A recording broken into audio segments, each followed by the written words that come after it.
জম্মু কাশ্মীর নাশকতার ছকবন্ধু থেকে উদ্ধার AK-47 রাইফেল সহ প্রচুর কার্তুজ, উপত্যকা জুড়ে তল্লাশি।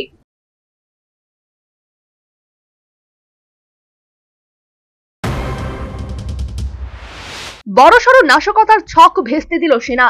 শুক্রবার রাত থেকে কিশতওয়ার ও উধমপুরে জঙ্গিদের সঙ্গে গুলির লড়াই চলছে।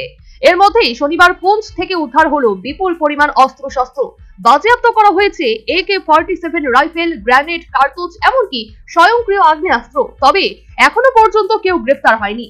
হোয়াইট নাইট কর্পস এক্স হ্যান্ডেলে লিখেছে, আমাদের সতর্ক জওয়ানরা জম্মু কাশ্মীর পুলিশের সঙ্গে যৌথ তল্লাশি চালিয়ে পুঞ্চ সেক্টর থেকে একটি AK সিরিজের রাইফেল, 4টি AK ম্যাগাজিন, 20টি হ্যান্ড গ্রেনেড এবং অন্যান্য যুদ্ধ সামগ্রী উদ্ধার করেছে। তল্লাশি অভিযান জারি রয়েছে।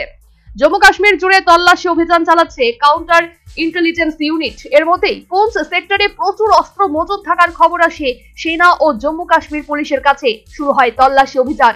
এরপরে এদিন মেন্ধার নালা এলাকা থেকে AK-47 রাইফেল, 4টি ম্যাগাজিন, 2টি হ্যান্ড গ্রেনেড উদ্ধার করে যৌথ বাহিনী।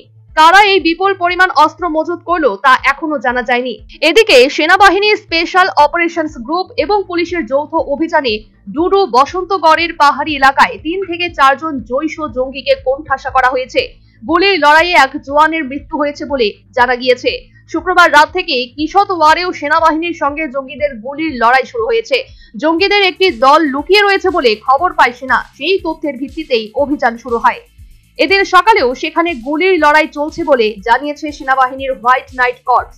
National bureau report, news vanguard.